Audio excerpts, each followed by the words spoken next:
Hey guys, subscribe for daily content, and if you're shopping for gear, make sure you check out the description for the newest items at some of the very best online retailers. There's also links for some of the items that I personally recommend. Thanks!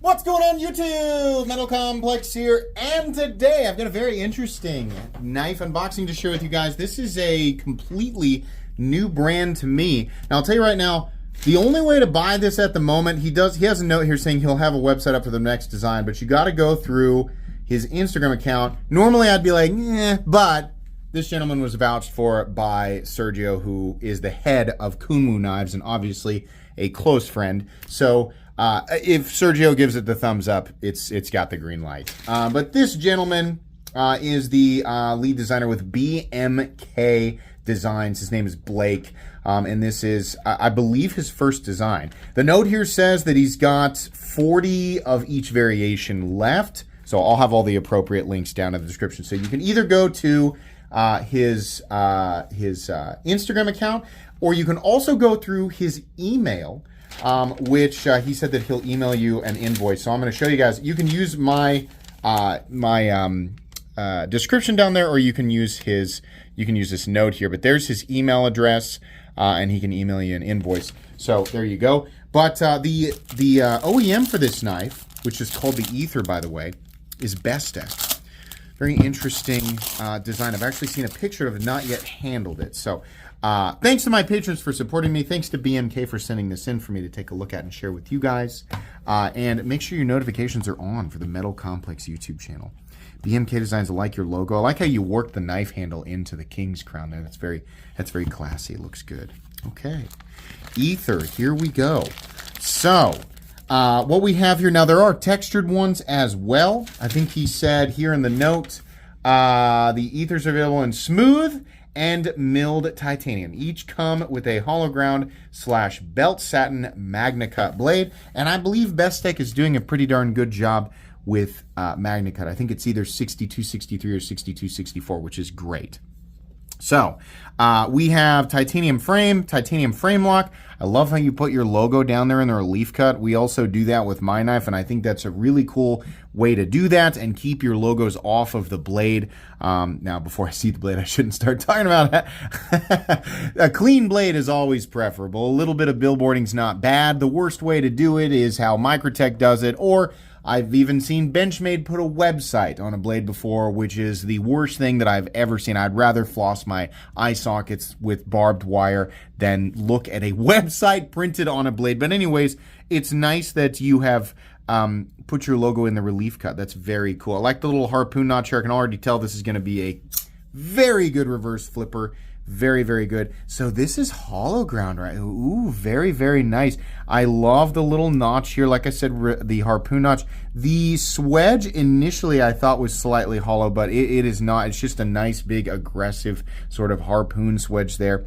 And then we have the flat carrying out to about 85% the length of the blade. I don't know what you guys want to call this, reverse tanto, whatever you want to call it, it's fine with me. It's important to note, though, like I said, that this is an aggressive hollow ground blade. It gets very, very thin very quickly. There's your look at the plunge grind. And where is our closed position stop pin, since we are talking? Oh, yes, a great way to do this, by the way. The stop pin is completely housed underneath the lock face. So the reason that that's important is a lot of times the stop pin is way back here, and it's not a big deal if the contact point is like way back here, because then the life of your blade, I mean, like, you're never gonna, removing 1/4 inch or 1/3 of an inch of blade material is not something that's gonna happen, you know, generally until multiple decades have passed, unless you're just going out there dragging it across the concrete every day, right? So a stop pin location in here is okay as long as it's deep enough. The problem is that a lot of companies here lately have put their stop pins like way up here. That dramatically reduces the life of the cutting edge, at least as far as back here, because then if you remove the material where, you know, this in this case the forward choil, it's right on the plunge grind. If you remove material behind that point, then where the stop pin contacts is deeper and deeper and deeper, ultimately causing the blade eventually to run into the backspacer. We don't want to do that, right? So the only way to get around that is to simply either put a sharpening choil in right here, which not everybody knows how to do or is capable of doing, or you just have to stop sharpening, leaving a weird nub right here. Ultimately, it's easy to fix. You just put the stop pin in a different location, and this is a great way to do that. Not possible on every design, but the stop pin tucks nicely back behind or underneath even where the lock face is on the blade. So that's very, very cool. I got to slice a piece of paper with this real quick. Alrighty. Sliceability meter. Oh boy, that is at least 11 hot dogs out of 10 hot dog buns. That is very good. I like that a lot. Feels very nice. Magna Cut, obviously, very preferable steel.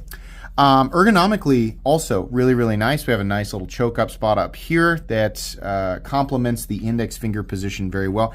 I do like the subtle change of, you know, the forward choil area to sort of this flat zone. This is very comfortable to kind of move around. Sometimes when they do this, this little transition zone is too sharp, so it makes you either choose here or here. There's no in between. In this on this knife, there definitely is an in-between. You can very comfortably sort of sit kind of halfway there. Your grip here, if you want to be dedicated on top of this area, which is not really, it's not a choil. I don't know exactly what you'd call this, the median. That's also comfortable. And then the standard hammer grip is also fine. Pocket clip gets a little bit wide right here, and then it goes a little past the halfway point. I can feel it. I'm not going to call it a hot spot because it's honestly not uncomfortable. It's just very prominent. You can definitely feel it. Medium heavy. Tension on the pocket clip, not bad though. In fact, here in athletic pants, one hand in and out, slightly pinchy, not bad at all. Not by my standards anyway. Access to the lock bar is also very good. Very, very nice. And your action also very good. Well, I don't even think it needed me to assist there. Hold on. Do we? Oh, yes. Very nice. Oh, yes. Very nice. I don't know why I started to get into, you know, very, what's the word for it? Manic wizard? Yes, a spell gone wrong in the tower. And now I'll rain down terror. I don't know why my voice does that sometimes. But that's kind of where it was going, so I went ahead and dedicated. But the action there is very much fall shut. Really like that, and your front flipper is really nice too. But this does not require any encouragement. It's a nice, controlled fall shut. So very cool. Let's go ahead and measure this guy, even though he actually has the measurements out. I'm just going to do it here real quick. Overall length is coming in just like he said, 7.85. Blade length about 3.5, and your cutting edge just shy of 3.25 there. We'll go ahead and weigh it. Milling for weight reduction, you betcha, definitely in there. Actually on both sides, but mostly right here. They didn't do it on the lock bar, which is usually understandable. Weight coming in at 4.2 ounces, not bad at all. Okay, very cool. So this is available right now. It's on a pre-order. It's like up and ready to go.